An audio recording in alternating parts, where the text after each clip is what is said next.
15 दिसंबर को जब कांग्रेस नेता राहुल गांधी संसद के बीच सत्र में अचानक जर्मनी के दौरे पर चले गए, तो भारत में इस बात का बवाल मच गया कि राहुल गांधी जर्मनी आखिर क्यों जा रहे हैं। इसके ठीक एक दिन बाद 16 दिसंबर को राहुल जब जर्मनी पहुंचते हैं तो वहां पर एक म्यूनिख शहर है। इस म्यूनिख शहर में राहुल गांधी की कुछ तस्वीरें सामने आती हैं और ये तस्वीरें BMW वर्ल्ड से थी, जहां राहुल गांधी जाकर भारत विरोध कर रहे थे और तस्वीरों के साथ बढ़िया सोशल मीडिया पर नजर आ रहे थे। और इसके बाद फिर वो जॉर्ज सोरोस की सहयोगी कॉर्नेलिया वोल से भी मुलाकात करते हैं और भारत में इसे लेकर अब जबरदस्त तरीके से राजनीतिक बयानबाजी चलने लगी। लेकिन मेरे पास जो खबर आई, इस खबर ने मुझे भी हैरान करके रख दिया और उन लोगों को भी हैरान करके रख दिया जो अब तक ये सोच रहे थे कि राहुल गांधी 15 दिसंबर को जर्मनी गए। दरअसल राहुल गांधी का यह जर्मनी दौरा जो नजर आ रहा है वो एक दिखावा है। इस जर्मनी दौरे के पीछे राहुल गांधी ने एक बार फिर से भारतवासियों की आंख में धूल झोंक दी है।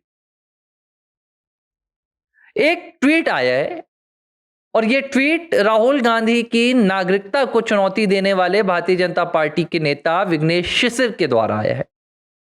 इस ट्वीट में विघ्नेश शिशिर ने एक बड़ा अजीबोगरीब दावा किया और इस दावे के पीछे जो उन्होंने शब्दावली का इस्तेमाल किया वो अपने आप में बड़ा हैरान करने वाली है।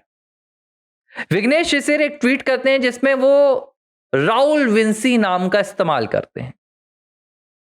यह राहुल विंसी नाम आपको पता होगा कि जब राहुल गांधी इंग्लैंड में राजीव गांधी की मौत के बाद पढ़ाई करने गए थे, तब कहा जाता है कि राहुल गांधी का नाम बदल दिया गया था सिक्योरिटी कारणों के चलते और उन्हें राहुल विंसी के नाम से विदेशों में पहचाना जाने लगा था। इसलिए भारत में जब भी राहुल विंसी नाम का जिक्र होता है तो इसका जो सीधा कनेक्शन है वो राहुल गांधी से जोड़कर देखा जाता है। तो विघ्नेश शिशिर का यह ट्वीट आया। इस ट्वीट में उन्होंने लिखा कि राहुल विंसी जो उनकी मां के स्विट्जरलैंड में बैंक अकाउंट्स हैं वो सभी बैंक अकाउंट बंद करवा रहे हैं उनके मां के नाम पर जो है, और अपने नाम पर और अपनी पत्नी के नाम पर नए बैंक अकाउंट्स खुलवा रहे हैं ताकि जो स्विट्जरलैंड में नई नागरिकता के नियम आए हैं 2025 के, उनके तहत स्विट्जरलैंड की नागरिकता हासिल कर सकें। अब इस पूरे ट्वीट में कहीं भी विघ्नेश शिशिर ने राहुल गांधी नाम का इस्तेमाल नहीं किया है। ना तो उन्होंने कहा कि ये जो उनका ट्वीट है वो राहुल गांधी पर है या कांग्रेस नेता पर है, लेकिन ट्वीट के अंत में उन्होंने ईडी को और सीबीआई को टैग कर दिया। और इससे पहले भी विघ्नेश शिशिर ने एक ट्वीट किया था जिसमें उन्होंने एक विदेशी महिला की तस्वीर पोस्ट की थी और इस ट्वीट के साथ उन्होंने कहा था कि भाई ये विदेशी महिला कौन है, इसका पता बताने वाले को मैं 1 लाख रुपए का इनाम दूंगा। और उन्होंने अपना परिचय दिया था कि मैं वही हूं जिसने राहुल गांधी के खिलाफ रायबरेली की कोर्ट, लखनऊ की कोर्ट, सीबी, ईडी और कई जगह इलेक्शन कमीशन में शिकायत दर्ज कराई है। इस ट्वीट में जब हमने और पड़ताल की विघ्नेश शिशिर के कि क्या वो राहुल गांधी से कोई कनेक्शन जोड़ने वाले हैं, तो सोशल मीडिया पर कई तरह की बातें नजर आई। जो भारत के बाहर रहने वाले लोग हैं, जो कई भारतीय लोग जर्मनी में हैं, कुछ स्विट्जरलैंड में हैं, जो राजनीति में रुचि रखते हैं, वो भी राहुल गांधी की एक्टिविटीज पर नजर रखते हैं। तो सोशल मीडिया पर एक और ट्वीट मिला। इस ट्वीट में बताया गया कि दरअसल जर्मनी राहुल गांधी बताकर आए हैं। भारत में जो तस्वीरें दिखाई जा रही हैं वो जर्मनी की दिखाई जा रही हैं, लेकिन इस शख्स ने दावा किया कि राहुल गांधी जर्मनी सिर्फ दिखाने के लिए आए हैं, असल में वो स्विट्जरलैंड ही गए थे। और स्विट्जरलैंड कहां से गए थे? स्विट्जरलैंड एयरपोर्ट से नहीं गए थे, स्विट्जरलैंड ट्रेन से नहीं गए थे। दरअसल ये जो जर्मनी का म्यूनिख शहर है, इस म्यूनिख शहर से करीब 400 किलोमीटर दूर ही स्विट्जरलैंड है और यहां से कार का जो रास्ता है वो 3.5 या 4 घंटे में पूरा हो जाता है।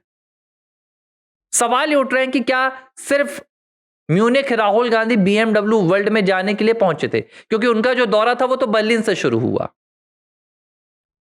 जो राहुल गांधी जॉर्ज सोरोस की टीम से मिल रहे हैं, जॉर्ज सोरोस के सहयोगी से मिल रहे हैं, जो भारत विरोधी लोग हैं, वो तमाम बैठ के बर्लिन में हो रही हैं। तो फिर राहुल गांधी एक दिन पहले म्यूनिख शहर क्यों पहुंचे थे? क्या राहुल गांधी स्विट्जरलैंड जाने के लिए गए थे? और अगर राहुल गांधी स्विट्जरलैंड जाने के लिए म्यूनिख पहुंचे थे, तो जो विघ्नेश शिशिर का ट्वीट है, उस ट्वीट में कितनी सच्चाई है? क्योंकि वो सीधे तौर पर राहुल विंसी के नाम का दावा कर रहे हैं और वो कह रहे हैं कि भाई अब ये जो स्विट्जरलैंड की नागरिकता है, राहुल विंसी लेने की कवायद कर रहे हैं। दरअसल स्विट्जरलैंड में जो नए प्रावधान बने हैं, उनमें उन्होंने कहा है कि भाई हम अपनी इकोनॉमी को और बूस्ट करना चाहते हैं, तो जो कोई भी आकर हमारे देश में अच्छा इन्वेस्ट करेगा, यहाँ के लोगों के लिए रोजगार के अवसर उपलब्ध कराएगा, उसको हम आसानी से स्विट्जरलैंड की नागरिकता दे देंगे। अब जाहिर सी बात है कि राहुल गांधी को कहीं ना कहीं नागरिकता के मामले में विघ्नेश शिशिर घेर रहे हैं। उन्होंने चुनौती भी दी है, अदालतों में उन्होंने सबूत भी पेश किए हैं। और अगर ऐसे में वो राहुल विंसी का जिक्र कर कह रहे हैं कि स्विट्जरलैंड में नागरिकता लेने की कोशिश कर रहे हैं राहुल विंसी, तो हो सकता है ये बात वो राहुल गांधी के लिए कहना चाह रहे हों। लेकिन राहुल ऐसा क्यों कर रहे हैं और वाकई में क्या इसमें कोई किसी तरह का झूठ है या सच है, इस बात पर राहुल चुप्पी क्यों साधे हुए हैं? राहुल की ये चुप्पी ही अब संदेह के कटघरे को और मजबूत कर रही है। जबकि उनका जो लखनऊ में केस चल रहा है नागरिकता का, उसमें पूरे सबूत विघ्नेश शिशिर ने बाकायदा पेश कर दिए अदालत में और बहुत जल्द उस पर भी फैसला आने वाला है। कुल मिलाकर जो विदेशी दौरों को लेकर राहुल गांधी के जबरदस्त तरीके से बहस छिड़ती है, हर बार इस बहस में जो बलि का बकरा बनता है वो राहुल ही क्यों बनते हैं? अभी जर्मनी में दौरा चल रहा है, कहकर राहुल गांधी भारत से आए थे कि हम भारतीय समुदाय से मिलेंगे, लेकिन मिल किससे रहे?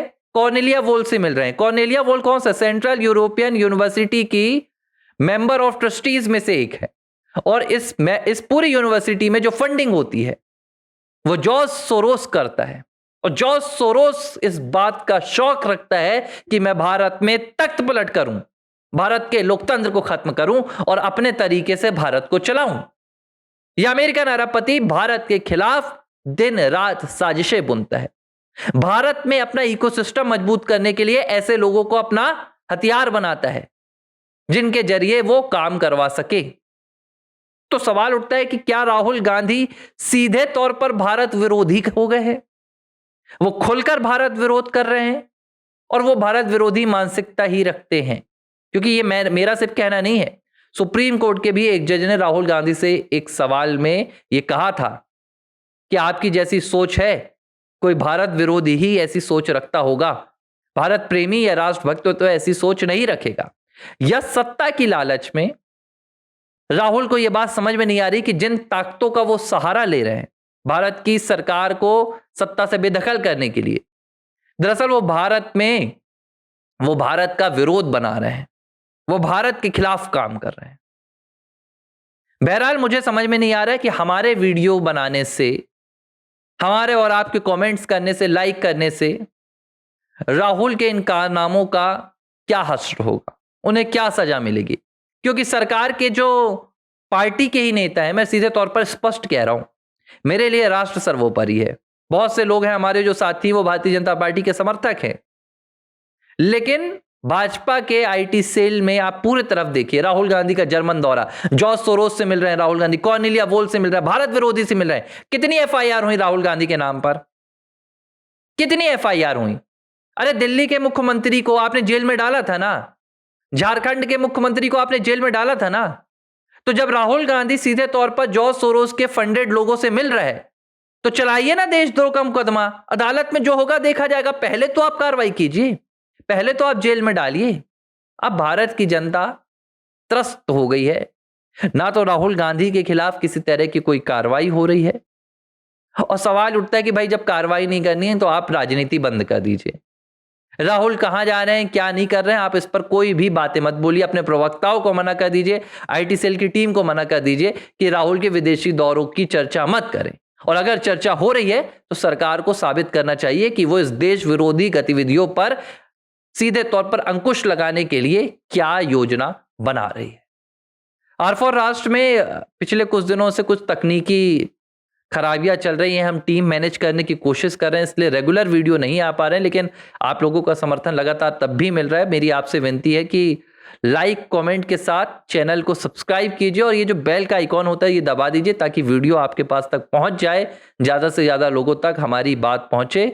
ये मेरा यूपीआई नंबर है, जो भी आप सहयोग दे सकें आप इस पर दे सकते हैं ताकि हम एक राष्ट्रवादी हिंदूवादी इकोसिस्टम मजबूती से खड़ा कर सकें।